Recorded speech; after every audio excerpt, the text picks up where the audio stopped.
আরে মৌমাছি ভর্তি গো। গোলমরিচ দিয়ে কতটা গোলমরিচ দেবো? গোটা? হ্যাঁ গোটাই, বাচ্চা ছেলে খাবে তো গোটাই দিয়ে আনবে। আচ্ছা, তা না না না, আচ্ছা গন্ধ ছড়ে যাচ্ছে কেন মধু? ওই রোদ খাওয়াতে হয়, মাঝে মাঝে গেঞ্জো গেঞ্জো গ্যাস করে যায়। হ্যাঁ হ্যাঁ, রোদ খাওয়াতে হয়, মাঝে মাঝে রোদ খাওয়াতে হবে না? আর তারপরেও তোমার রোদ খাওয়ানোর পরেও দেবে একটা গাছ কাটে, সেই গাছ রেখে চামচ দিয়ে করে কেটে ফেলতে হয়। ও ওইভাবে রাখতে। আর ফ্রিজে থাকলে থাকে না? না ফ্রিজে রাখলে না, মধু থাকবে না। ওইটা আমি করতে বলবো, এইটা করবো। এই যে মুছো তো একটা শূন্য কবর দিয়ে। হ্যাঁ হ্যাঁ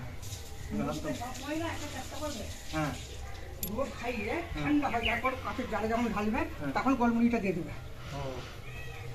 আর কতদিন অন্তর অন্তর খাওয়াতে হবে রোদ? হ্যাঁ, রোদ ম্যাক্সিমাম তুমি যখনই দেখলে যে একটু নিজের মতন আসছে তখনই রোদ খাওয়াবে। নমস্কার, কেমন আছো তোমরা সবাই? আশা করি তোমরা সবাই খুব ভালো আছো, আর আমরাও খুব ভালো আছি। আসলে ভালো নেই, আমার শরীরটা একটু খারাপ, তো আমার কথা শুনে বা গলার আওয়াজ শুনে হয়তো তোমরা বুঝতে পারছো। কিন্তু যেহেতু রেগুলার ভিডিও দেওয়াটা তোমরা খুব পছন্দ করছো এবং আমাকে বলছো, এবং সেই জন্য আমি আপ্রাণ চেষ্টা করছি রেগুলার ভিডিও দেওয়ার জন্য। শরীরটা আমার খুব খারাপ, তা সত্ত্বেও তোমাদের জন্য ভিডিও বানানো। আমরা যক্ষের ধন পেয়েছি, জানো? যক্ষের ধন। যখনই মধু নেবে চাপ থেকে লাও, যেখান থেকে লাও, যখনই কেউ টিপে মধুরা দিবে তাকে তখন বলবে যে বেশি টিপে যেন না দেয়। হ্যাঁ, ওটা বেশি টিপেই দিচ্ছিল, ওইগুলোকে একবার পুরো টিপে টিপে দিচ্ছিল। দেখো তোমাকে দিকে দেখে দিচ্ছি, এইটা কিছু না, এইটাই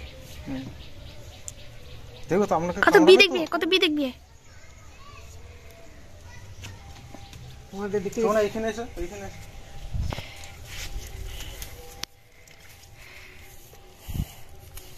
এইটা হ্যাঁ, যেটা কালো পারে একটা জিনিস আছে সেটা দেখাচ্ছি। ওইটা বেশি টিপে দেওয়ার পর আর মাটিটা বেশি করে টিপে দেওয়ার পর মধু গেঞ্জো গেঞ্জো গ্যাস ছুটবে, রোদ খাওয়াতে হবে। না আপনার ওই একটু ইয়েতে রয়েছে, ওইটা দিন না। কোনটা? ওই যে যেটা রয়েছে ঝোলটা? হ্যাঁ ঝোল, ঝোলটা তো তুমি ঝোলটাকে দিয়ে দিন, দেখুন কতটা হচ্ছে। তারপরে আপনার ও নিজে থেকেই তো পড়ছে। না, আবার অনেকে তো বলবে আবার চাপটার থেকে দিলে না, যে যেমন চাইবে দিয়ে দেবে। দেখো শোনো না, কি করবে, কত নেবে? এতদিন পর্যন্ত মধু নিয়েছি, আমি খাই না। এই মধুটা খাবে না, এটা কেন বল দিচ্ছি তোমাকে? স্বর্ণ ফুলের আর রামবকুলের মধু। এটা হ্যাঁ, এটা স্বর্ণ ফুল আর রামবকুলের মধু। এই মধুটা তুমি তিলের সিজন আর পাবে না, সে তিলে শুধু একটাই মধু। গ্রাম বাংলায় বাস করা সত্ত্বেও এই রকম দৃশ্য কিন্তু সচরাচর দেখা যায় না, কারণ এই জিনিস খুবই দুষ্প্রাপ্য। টাকা দিয়েও এই জিনিস মেলে না। এই যে চাক থেকে যখন উনি মধুটা এইভাবে ঝরাচ্ছিলেন, এই যে কী অপূর্ব দৃশ্য, যদিও ভিডিওতে বা ক্যামেরাতে অতটা ভালো বোঝা যাচ্ছে না, কিন্তু সামনে থেকে অসম্ভব সুন্দর লাগছিল। আজকে সকালবেলায় অস্মিকে যখন আর কি জলখাবারটা খাওয়াবো, মানে সকালে ব্রেকফাস্ট করাবো, তো তার আগে অস্মির খাবারটা যখন আমি রান্নাঘরে রেডি করছি, তখন হঠাৎ করে আমাদের রান্নাঘরে যে একটা ছোট্ট জানালা আছে, তো সেখান থেকে দেখি যে এরকম মধু ঝরাতে আর কি এসেছেন। তো আমাদের মানে বাড়ির সামনে একটা পুকুর আছে, আর পুকুরের সাইডে কিছু আর কি গাছপালা আছে, মানে একটুখানি ছোটোখাটো বন জঙ্গলের মতো আর কি, বেশ বড় বড় গাছ। ওখানে অনেক রকমের গাছ আছে, ধরো আম গাছ, এটা ওটা গাছ আছে আর কি। তো সেখানেতে একটা মৌমাছির চাক হয়েছিল, আমি জানতামই না। তো ভাগ্যিস, আর জানার কথাও নয়, তো কোন গাছে কি হয়েছে না হয়েছে অতটা কীভাবে কি জানবো, কিন্তু ভাগ্যিস সকালবেলায় আমার চোখটা পড়লো। তো দেখলাম উনিও যে মশাল নিয়ে আর কি, মশাল জ্বালিয়ে তো মৌমাছিগুলোকে একটু তাড়িয়ে তারপর তো চাকটা কাটতে হয়, তো সেই মশালটা উনি পুকুরের জলে ধুচ্ছেন। আর সেটা দেখা মাত্রই আর কি আমার মাথায় স্ট্রাইক করে, এইভাবে তো মৌমাছি তাড়ানোর জন্য তো ব্যবস্থা নিয়েছেন হয়তো, মানে মৌচাক থেকে মধু আর কি, এই ব্যাপারটা আর কি হচ্ছে ওখানেতে। সঙ্গে সঙ্গে আমি তোমাদের দাদাভাইকে বলি যে তাড়াতাড়ি যাও, কারণ একটু দেরি হয়ে গেলে এই জিনিস আর পাবে না, কারণ এই জিনিস নেওয়ার জন্য সবাই পুরো মুখিয়ে থাকে, আর টাকা দিয়েও এই জিনিস পাওয়া যায় না। আমি বলার সাথে সাথেই তোমাদের দাদাভাই সেই দৌড় বলে না, তো সেই রকম দৌড় দিয়ে ওনাকে খুঁজে নিয়ে আসে, সবার আগে আমাদের বাড়িতেই নিয়ে আসে। ওনার কাছে বেশ অনেকটা মধু ছিল, মানে দেখে তো মনে হচ্ছিলো যে সবটাই নিয়ে নিই, কিন্তু অতটা তো মধু নেওয়াটা তো সম্ভব নয়। আর মধু বেশি দিন রাখলে একটু গেজে গেজে যায়, একটু কীরকম লাগে, সেটাই আমি এনাকে মানে এই দাদাকে বলছিলাম যে এর আগেও আমরা বহুবার মধু নিয়েছি অষ্টমী হবার পর মেনলি, মানে এই ধরনের মধু মানে প্রাকৃতিক, এটা তো একদম পুরো পিওর মধু, পিওর যাকে বলে, মানে এর মধ্যে তো কোনো ইম্পিউরিটি একদমই নেই। তো এর আগে আমরা কিন্তু বাজার থেকে কেনা মধু খেতাম, বেশি খেতাম ডাবরের মধু, পতঞ্জলির মধু, এটা ওটা হেনা তেনা খেয়েছি, ডাবরের মধুটাই বেশি খাওয়া হতো। কিন্তু সেগুলো এখন আর কি বন্ধ করে দিয়েছি, মানে যখন আর কি জানতে পারি যে সমস্ত মধু যেগুলো বাজার থেকে কিনতে পাওয়া যায় সেগুলো জাস্ট একটা আই ওয়াশ, মধুর পরিমাণ ওখানেতে মানে পিউরিটির পরিমাণ অনেক কম থাকে, বেশিরভাগই ভেজাল, তো তারপর থেকে আমরা বন্ধই করে দিয়েছিলাম। তো তারপর থেকে এই রকম আর কি মধু এলে তো সবার আগে তোমাদের দাদাভাই কিনতো, কিন্তু এর আগে যতবার আর কি মধু কেনা হয়েছে সেগুলো ম্যাক্সিমাম টাইমই আর কি নষ্ট হয়ে গেছে, মানে জানতাম না তো প্রক্রিয়াটা কীরকম, মানে কীভাবে স্টোর করে রাখতে হয়, আর যাদের কাছ থেকে নিয়েছি তারাও সেভাবে কিছু বলেনি। কিন্তু এই দাদা ভীষণ ভালো, মানে সবটা আমাদেরকে বুঝিয়ে বলে দিলেন যে কিভাবে রাখলে মধুটা একদম নষ্ট হবে না। তো আশা করি উনি যেভাবে বলছেন তো সেইভাবেই রাখার চেষ্টা করব, রাখলে হয়তো আশা করি নষ্ট হবে না। তবে নেব না করে বেশ অনেকটাই নেওয়া হয়ে গেছে। প্রথমে ভেবেছিলাম যে 1 কেজি মতো নেব, কিন্তু 1 কেজি প্রথম নেওয়া হলো, দিয়ে তারপরে আবার তোমাদের দাদাভাই আমাকে বলে কী গো ছেড়ে দেবে, হাতের কাছে পাওয়া গেছে। তখন বললাম যে নিয়ে নাও, কোনো অসুবিধা নেই, কিন্তু এই মাসে তো পকেটের অবস্থা কীরকম তোমরা তো সেটা জানোই। তো মানে এটা যদি জানতাম তাহলে আমরা ওইভাবে 2 দিন রেস্টুরেন্টে যেতাম না, কিন্তু কিছু করার নেই, মানে কাল কে জানে, মানে আজকে এইটা হচ্ছে, আগামীকাল কি হবে না হবে কেউ তো জানে না। তো সেই সময় আমরাও জানতাম না, বুঝতে পারিনি, তো কিছু করার নেই আর কি। তো হাতের সামনে পাওয়া গেছে, এটাকে তো কখনোই আর কি হাতছাড়া করা যাবে না।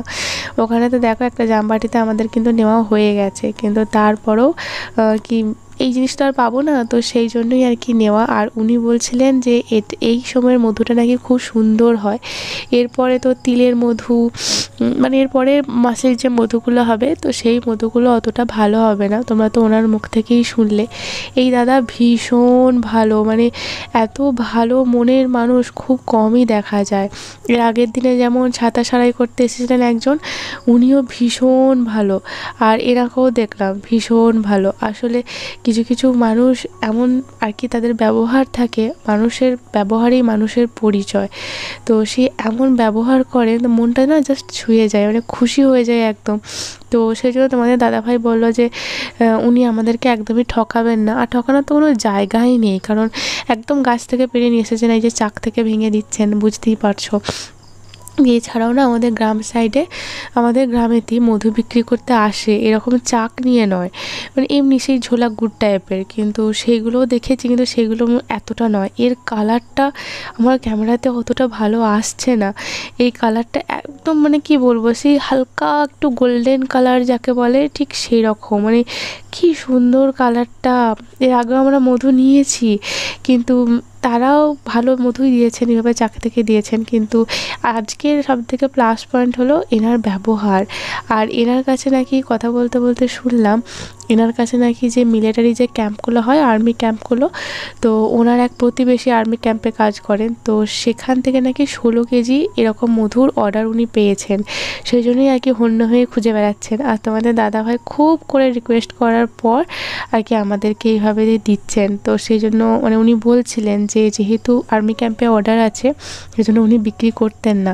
কিন্তু ওই যে তোমাদের দাদাভাইকে তো জানোই যে ও একদম পুরো মানুষের সাথে মিশে যায়, খুব মানবিক হয়ে পড়ে, এর জন্য ঠকেওছে বহুবার, কিন্তু তা সত্ত্বেও মানে ওই দুটো মানুষের মনের মিল হয়ে গেছে। মানে তোমাদের দাদাভাইও যেমন সুন্দর মনের মানুষ, আর এই দাদাও খুব সুন্দর মনের মানুষ, তো সেই জন্য কথা আর কাটতে পারেননি, কথা আর ফেলতে পারেননি, তো সেই জন্যই আর কি আমাদেরকে দিয়ে গেলেন। হ্যাঁ মধু, দেখি দেখি দেখি দেখি, ওই দেখি দেখি, কই কই মুখটা দেখি, মুখটা কই কই, মুখটা কই, এই জুড়ি মুখটা, আয় আয়, তোমার জন্য মধু কিনেছি হানি, হিজো তোমার জন্য হানি কিনা হয়েছে, মধু জল খাওয়ান দিলে এই গেতি উনি একটু জল খেতে চাইলেন, কিন্তু বাড়িতে যেহেতু মিষ্টি রয়েছে, ফ্রিজটা খুলে দেখলাম যে মিষ্টি রয়েছে, সেজন্যই ভাবলাম যে আর এত রোদ গরম, রোদের তাপও তো ভীষণ, আর এত সুন্দর মানুষ আর নিজে থেকে জল খেতে চাইলেন, তো শুধু জলটা কীভাবেই দিই। তো ফ্রিজ থেকে মিষ্টি বার করে, বেশি না, উনি বললেন যে বেশি মিষ্টি খাবেন না, তো সেই জন্য ওই জাস্ট দুটো রসগোল্লা, মানে রসগোল্লাই বাড়িতে ছিল, আর কিছু ছিল না, তো দুটো রসগোল্লা দিয়ে আর কি জল দিলাম। আর দেখলাম যে উনি খুব তৃপ্তি সহকারে খেলেন। মানে টাকা পয়সা একটা আলাদা ব্যাপার, যে উনি ব্যবসা করতে এসেছেন সেটা একটা আলাদা ব্যাপার, তো আমরাও টাকা দিয়ে জিনিসটা কিনছি, কিন্তু ওনার যে ব্যবহারটা আমাদেরকে মুগ্ধ করেছে না, মানে তোমাদেরকে আমি কি বলবো। আজকে আমি ভিডিওটা আপলোড করছি বা এডিটিং করছি, তোমরা দেখতে পাচ্ছ, এখনও পর্যন্ত মানে ওই মানুষটার ব্যবহার এখনও পর্যন্ত মনে গাঁথা আছে, এত সুন্দর ব্যবহার। তো উনি বলে গেলেন একদম সারা দিনটা যেন রোদে রাখা হয়। তো উনি চলে যাওয়ার পর এইভাবে তোমাদের দাদাভাই দেখো 2 জামবাটি মধু নেওয়া হয়েছে, বেশ অনেকটা মধু নেওয়া হয়েছে। তোমাদের দাদাভাই আমাকে বলছে যে কত কেজি নেওয়ার জন্য আমরা ডাকলাম বা ওনাকে বাড়িতে নিয়ে এলাম, বা ভাবলাম যে কত কেজি নেব, কিন্তু কতটাই বা নেওয়া হয়ে গেল। আর এই যে বাটিতে তোমরা দেখতে পাচ্ছ, এটা উনি এমনি দিয়ে গেছেন, মানে এটার জন্য কোনো টাকা পয়সা নেননি, মানে শুধুমাত্র জাস্ট আমাদেরকে খেতে দিয়ে গেছেন। তো এটা আমি জানতাম না, তো এখনই তোমাদের দাদাভাই নিয়ে এসে আর কি আমাকে দেখাচ্ছে যে দেখো এটা উনি কোনো টাকা পয়সা নেননি, এটার মধ্যেও প্রায় 200-300 গ্রাম মধু আছে হয়তো, তো সেটাই আর কি উনি দেখাচ্ছিলেন। মানে এখনকার দিনেও এমন ভালো মানুষ হয়, হ্যাঁ, মানে ভাবতেও কেমন অবাক লাগছে না, তোমাদের শুনতেও হয়তো কেমন অবাক লাগবে, বা তোমরা তো অনেকেই বলো যে একই জিনিস নিয়ে বকবক করো। আসলে কিছু কিছু জিনিস আছে জানো তো, আসলে চারিদিকটা এখন যা পরিবেশ, প্রায় 70-80% মানুষ খারাপ, মানে তাদের ব্যবহার খারাপ, নিজেদেরকে ভীষণ বড়োভাবে, মানে নিজেরাই বড় আর বাকি সবাইকে কি তুচ্ছ তাচ্ছিল্য করে, কীরকম একটা বিহেভিয়ার দেখলেন আমার কীরকম একটা অদ্ভুত লাগে। কিন্তু তার মাঝখানেও যে এখনও কিছু শতাংশ মানুষের মধ্যে মানবিকতা বেঁচে আছে, তাদের মধ্যে একটা মানবতা বোধ বেঁচে আছে, মানে খুব ভালো মানুষের ব্যবহারটা লেগেছে। তো সেই জন্যই আর কি আমার বারবার করে বলতে ইচ্ছে করে, মানে যেটা বা যে জিনিসটা একদম আমার মনের মধ্যে গেঁথে যায় না, তো সেটাই আমার বারবার করে আমি বলে ফেলি। এটা আমার ওই স্বভাব বৈশিষ্ট্যের মধ্যে পড়ে গেছে আর কি। ওই মধুটা আর কি আর রোদে দিয়ে আমার রোদেই থাকবে, কিন্তু ওই মধুটা আর কি খাওয়া হয়ে যাবে। তো আমার শাশুড়ি মা ওখানেতে রান্না করছিলেন, তো তোমাদের দাদাভাই গেল আর কি, গিয়ে মাকে দিয়ে এলো যে একটুখানি খেয়ে নাও। আর ওই যে দেখো দূরে দেখো হাত চেটেই যাচ্ছে আসলে মধু খাওয়ার, আমি বিয়ের আগেও সেই যার মধু কিনে নিয়ে আসতাম জানো তো, যে ডাবরের যে মধুগুলো হয়, তো সেরকম কোনোটা 1 কেজি, কোনোটা 1 কেজি 200 ওরকম মধু কিনে নিয়ে আসতাম, দিয়ে গ্রিন টির সাথে খেতাম। আর বিয়ের পরেও তোমাদের দাদাভাইকে সেটা আমি বলেছিলাম যে নিয়ে আসবে করে, তোমাদের দাদাভাইও নিয়ে আসতো। তো মধু খাওয়ার প্রচলনটা ছিল গ্রিন টির সাথে। বা আমি আগে কী করতাম, রাত্রেবেলায় শোবার আগে 1 গ্লাস গরম দুধের মধ্যে 2 চামচ মধু মিশিয়ে খেতাম, তখন একটু স্কিনের মানে রূপচর্চাও হতো, আর এটা ওটা সব কিছুই শুনতাম দেখতাম। তো সেই জন্য এই যে আমাকেও এখন একটুখানি দিল, অসাধারণ খেতে, মানে বিশ্বাস করো, মানে কোথায় ডাবরের হানি, কোথায় ব্র্যান্ডেড হানি, সেই সমস্ত কিছুকে পিছিয়ে ফেলে রেখে মানে এর যে একটা স্বাদ অসম্ভব সুন্দর। তো তখন আর কি আবার তোমাদেরকে বললাম যে ওই সমস্ত জিনিসপত্র নিউজ দেখার পর থেকে সমস্ত কিছু বাতিল করে দিয়েছিলাম, যে দরকার নেই বাবা, টাকা দিয়ে শুধুমাত্র ওই সমস্ত জিনিস ভালো ভেবে খাচ্ছি, কিন্তু খেয়ে দেখছি মানে শরীরের আর কি ক্ষতিই হবে ভালো হওয়ার জায়গায়, তো একদম পুরো বন্ধ করে দিয়েছিলাম। তো তারপরে এই কয়েক বছর ধরে মানে অসুবি হওয়ার পর থেকে আর কি এই সমস্ত মধুই আর কি কেনা হচ্ছে। কিন্তু এবারের মধুটা এত ভালো পাওয়া গেছে, তো খুব চেষ্টা করব এবারের মধুটাকে খুব সুন্দর করে রাখার, যাতে আর কি কোনো কিছু নষ্ট না হয়। এই যে একদিকে আমরা ওখানে কাজ করছি, আর এদিকে অশ্মিরানির অবস্থা দেখো, সমস্ত জিনিস ফেলে ছড়িয়ে রেখে দিয়েছে। ব্ল্যাঙ্কেটগুলো এই বক্সের মধ্যে, খাটের বক্সটার মধ্যে ভরবো বলে রেখেছিল, অশ্মির বাবা কি সুন্দর করে ভাঁজ করে সব ফেলে দিয়েছে। এই ভিডিওটা হলো তার পরের দিনের ভিডিও। মানে পুরো সারা দিনটা রোদ খেয়ে নিয়েছে। আর বলেই ছিল যে রোদটা খাওয়ার পর একটু গাঢ় হয়ে যাবে মধুটা, যেহেতু তখন আগে র ফর্মে ছিল একদম, ওর মধ্যে একটু জলও আর কি, মানে প্রাকৃতিক জল আর কি, আমরা নিজে থেকে কোনো জল টল মেশাইনি, কিন্তু একটু লিকুইডি ফর্মটা একটু বেশি, ওয়াটারি ফর্মটা একটু বেশি। তো সেই জন্য বলেছিল ওটা আরও গাঢ় হয়ে যাবে যেহেতু জলটা শুকিয়ে যাবে। তোমাদের দাদাভাই আমাকে লেভেল দেখাচ্ছে, মানে এর আগের বারে আমি আর কি তোমাদের দাদাভাইয়ের সাথে তর্ক করেছিলাম যে দোকানে যে সমস্ত হানিগুলো কিনতে পাওয়া যায়, ডাবর হানি এটা ওটা, তো সেগুলোর দাম বেশি, মানে এই যে আমাদের মধু কিনতে পাওয়া যায় তো তার থেকে, না সরি দাম কম, মানে আমি বলেছিলাম যে বাজারে যেগুলো কিনতে পাওয়া যায় সেগুলোর দাম কম, আর এই যেটা আর কি উনি বিক্রি করতেছেন এটার দাম বেশি। তো সেই জন্যই আমাকে আর কি তোমাদের দাদাভাই দেখাচ্ছে যে না দেখো প্রায় একই, মানে যেটা আমরা কিনলাম তার দামও প্রায় এক, এবং যে বাজার থেকে যেগুলো কিনি তার দাম প্রায়ই এক। তো সেটাই আর কি দেখাচ্ছিল। আর এই যে তোমরা এগুলো তো মধুরই কৌটো, মানে সিসি বলতে পারো, কাঁচের জার। তো এগুলো আমরা খেয়েছি, তোমাদেরকে বললাম যে মধু খাওয়ার প্রচলনটা আছে বরাবরই আমাদের বাড়িতে। তো সেগুলো আর কি এই কৌটোগুলো ছিল, আমি রেখে দিয়েছিলাম যত্ন করে।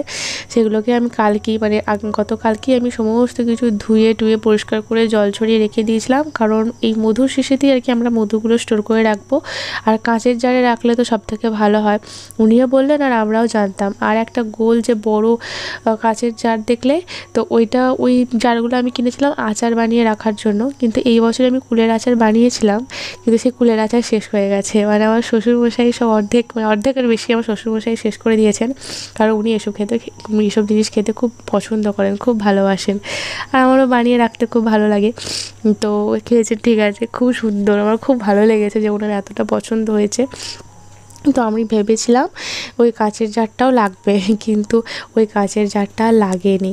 তো উনি বলেছিলেন যে খুব ঠান্ডা হয়ে যাওয়ার পরেতে একটা সাদা কাপড়ের মধ্যে মধুটাকে ছেঁকে তারপরেই যেন আমরা আর কি যে জায়গাতে রাখবো বা যে কাঁচের জারে রাখবো সেখানে রাখতে, কারণ ওই মশারির যে নেটটা হয়, তো সেই নেটে করে যখন উনি ছাঁকছিলেন ওই ছোট্ট ছোট্ট যে দানা মানে কি ওই মৌমাছির যে ধরো কী বলবো হুল টাইপের যেগুলো আছে, বা যদি একটু ধুলোবালি কোনো কিছু থাকে, তো সেগুলো তো নেটের মধ্যে আটকাবে না, কিন্তু এই কাপড় মানে সাদা কাপড়ের মধ্যে ছেঁকে নিলে কি হয় ব্যাপারটা, সমস্ত কিছু আটকে যায়, মানে একদম পিওর জিনিসটা থাকে।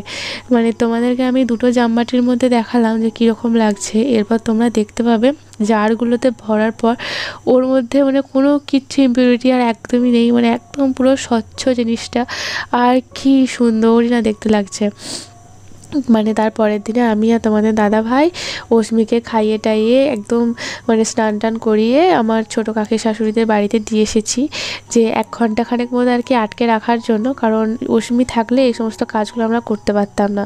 ও তো ছোটো বাচ্চা, ও তো আর কিছু জানে না, আর এগুলো সমস্ত কিছু কাঁচের জিনিস নিয়ে কারবার করছি, আবার এই মধু টধু রয়েছে, ও জানে না এটা কতটা আর কি দুর্মূল্য জিনিস, তো ও হয়তো কিছু ফেলে দেবে বা কোনো কিছু করবে, তো সেই রিস্কটা নিইনি। আমার ছোটো কাকি শাশুড়িকে বললাম তোমার কাছে একটু রাখো, আমি কাজটা মিটিয়ে এসে অস্মিকে নিয়ে যাব। তো তারপরেই দুজনে মিলে সমস্ত কাজ ছেড়ে রেখে এখন এই কাজগুলোই করতে বসেছি। তবে এই সাদা কাপড়টা দিয়ে ছাকতে আমাদেরকে বেশ কষ্ট পেতে হয়েছে।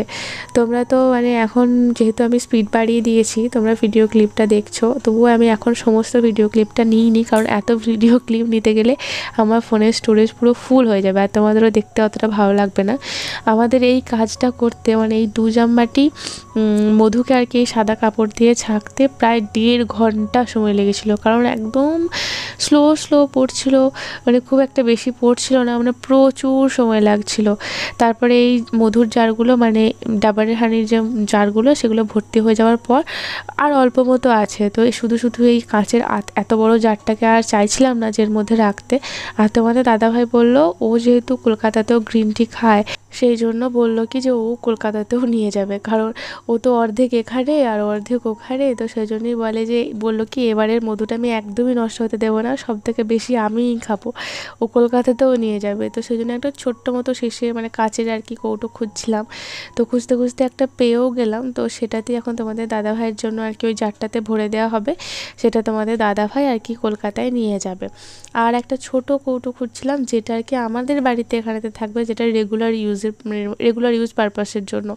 তো সেই দুটো আর কি কৌটো আর কি অনেক কষ্টে খুঁজে বার করলাম। তোমাদের দাদাভাইকে একটা কাচের কৌটোই খুঁজে দিলাম, আর আমাদের একটা মধুরই একটা প্লাস্টিকের কৌটো খুঁজলাম। আর এই দেখো মানে এত সুন্দর লাগছে দেখতে।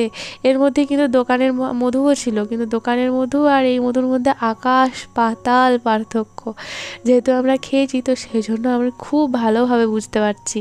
আর এই যে এইগুলো ভরার পর আর এই এতটুকু রয়েছে, এটা ওই দুটো কন্টেনারের মধ্যে ভরা হবে।